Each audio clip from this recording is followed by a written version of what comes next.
Hello, my name is Alyssa. If we have not met before, I'm a doctor of physical therapy and an osteoarthritis specialist.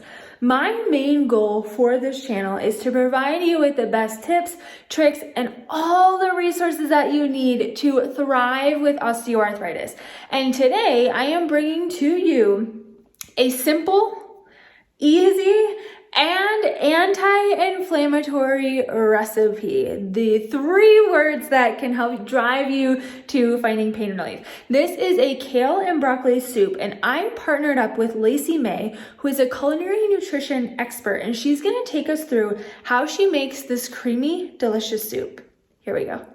Got a cream of broccoli, kale, and spinach soup. I love soups. I think that they are delicious. They're easy to prep. You can pack loads of nutrients in them. And like I said, it has spinach and kale in it. So with that, at the start of the week, you can wash your grains, roll them in a paper towel, and then they will save for the recipe in the fridge. You could even take it a step further with hardier grains such as kale. And so this right here. So I chopped this up on Sunday, right? And so it's a hardy enough lettuce that it's gonna last. And it's just going to make it so much easier to make that soup through the week, to throw it in the pot. And also another cool thing about soups is that you can make a big batch and then you can freeze them. They're going to last in your fridge for 2 to 3 months without decreasing that flavor and the nutrients too much. So just if you do freeze it, I like to freeze mine in glass. And so I'll do it in like a mason jar because that's a tempered glass. And then you just want to leave about an inch headspace because it will expand and we don't want that to break. Okay, so, I should have preheated this. We're gonna get this hot for a second while I chat a little bit. So with this recipe, I'm gonna start off with that coconut oil, and then I'm gonna throw in some onions, and I'm gonna let those the onions saute for about 3, maybe 5 minutes, just to get I like to saute them, a little translucent and maybe even a little bit more caramelized because I feel like that brings out the flavor more. And then I'll add in the garlic. I don't like to add in the garlic right away because I feel like it takes the flavor, it cooks it a little bit too much. So I just like to cook the garlic really fast. While that's heating up, let's talk a little bit about kale. So actually kale is one of the healthier forms of calcium that you can get. We can get calcium from other places besides dairy. Obviously, we know about calcium. It's good for the bones, right? We also, there's also other beneficial nutrients that we need for bone health, which is going to be vitamin D and magnesium. We need all of those to help make strong bones. Absolutely. Yeah.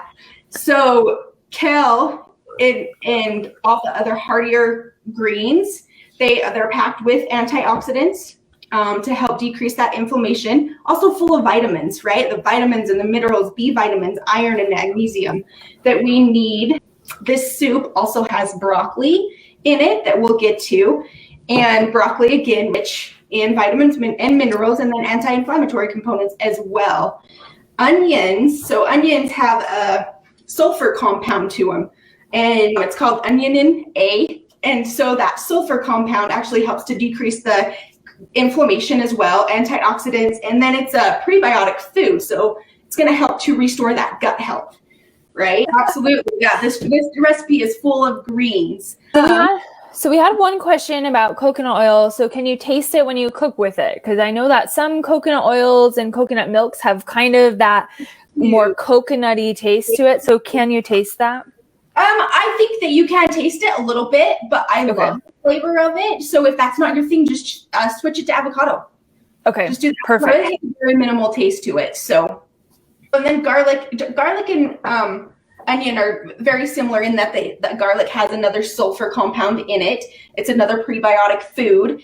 And one of the cool things about garlic is if you are going to cook it or use it to cook with, you actually want to cut it up 5 to 10 minutes before you put it into what you're cooking, because it's actually going to help to release those enzymes, and it needs time to release those enzymes.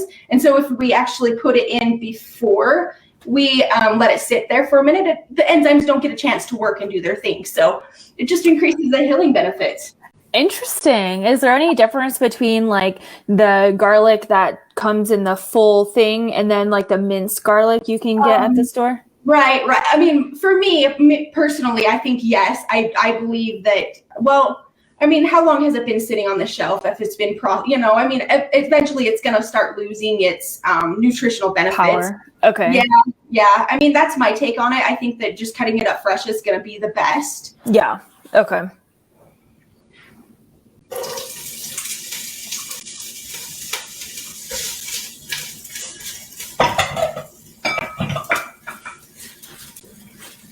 So I will just let that sit there for a minute and let that cook. It's a little high.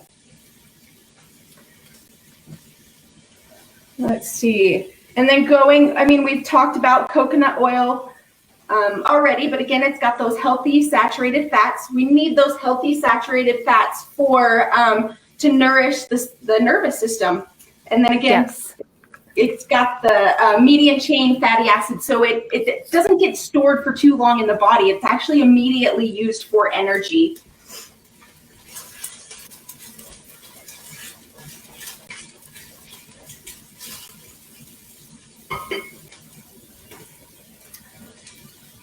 I like your spatula. Yeah, you can see that. Yeah. Yes. It's perfect. That's funny. So another ingredient that I'm going to be putting into here, and it is also included bone broth.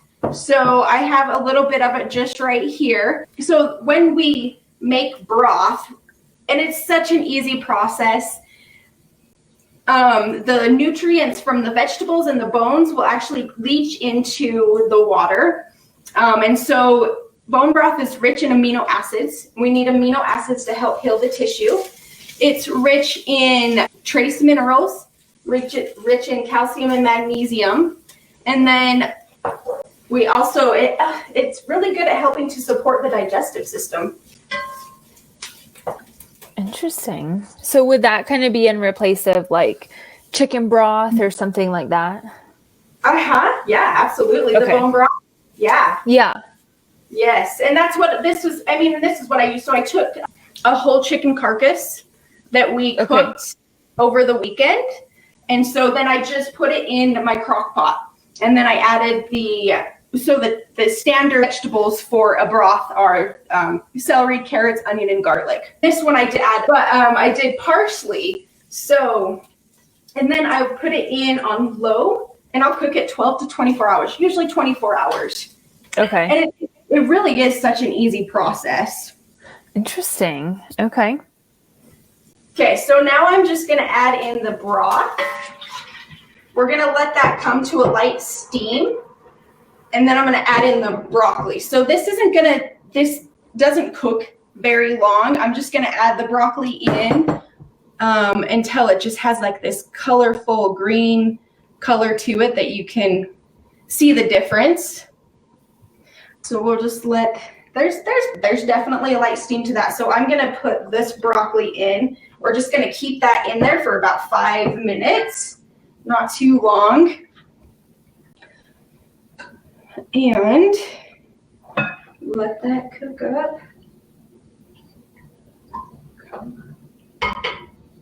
So what kind of soup is this? A cream of broccoli, kale, and spinach soup. Oh, okay. And the cream I'm going to use coconut milk for. Okay. So, while that's cooking, I'm just going to add in just a little bit of salt. There's calls for 1 16 teaspoons. So just a little bit of salt here. Stir that in. Broccoli's starting to change color a little bit. Let's see. Okay. And then going back to the broth. So the same as the soup, you can make big batches during the week, right? And then once you make those batches, let it cool down completely, and then you can freeze that too. And again, that will save in your fridge for 2 to 3 months. And then that way you have this fresh homemade broth from your kitchen. I mean, and you can always go buy it at the store, but you are going to find preservatives and excess sodium in there. Nutrients decreases over time. So I like cooking my own broth because I know what's in it, and then I know that the nutrients are fresh and good still.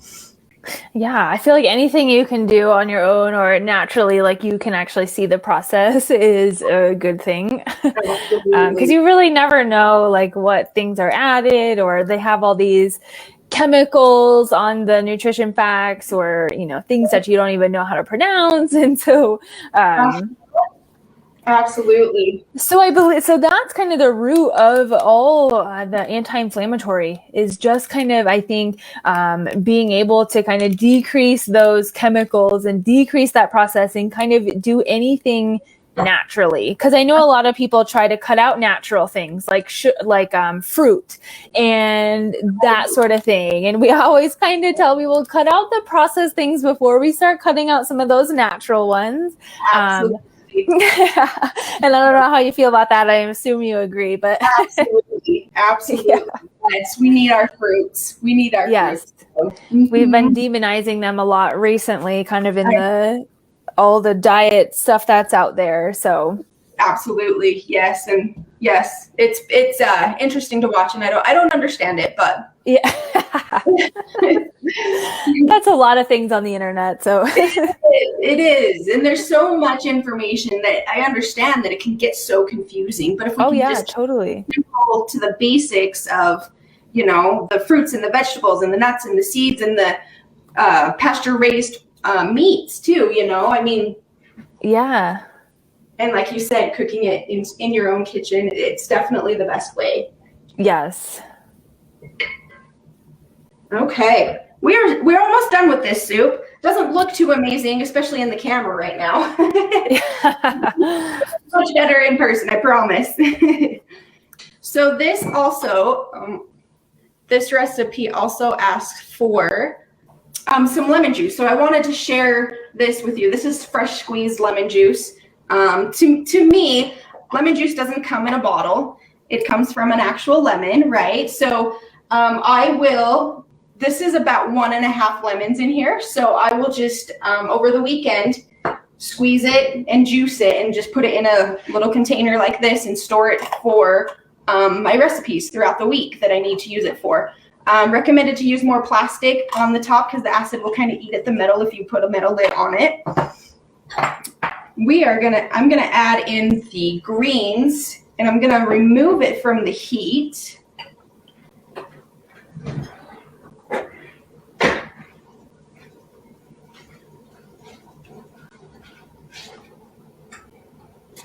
Stir that around just a little bit.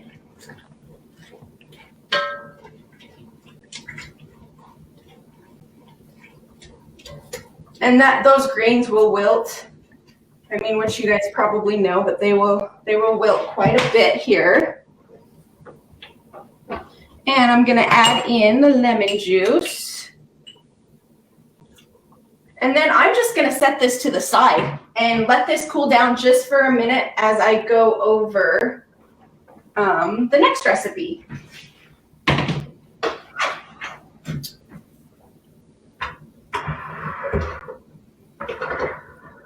So basically what I'm gonna do with that soup is,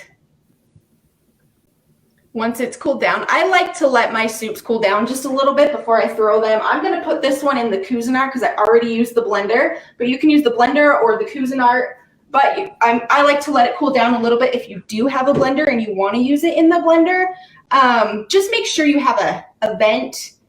Your blender has a vent to be able to release the heat, or it could potentially kind of explode on you, which we don't want.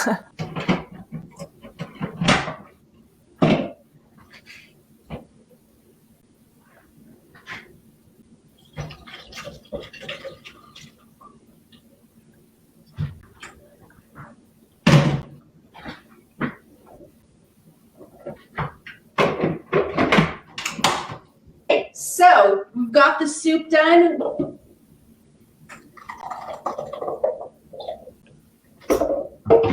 And the soup. And if you do want it sometimes the food processor doesn't get it as smooth and creamy. If you want it a little bit more creamier than what you're seeing here, I'd recommend doing it in a blender.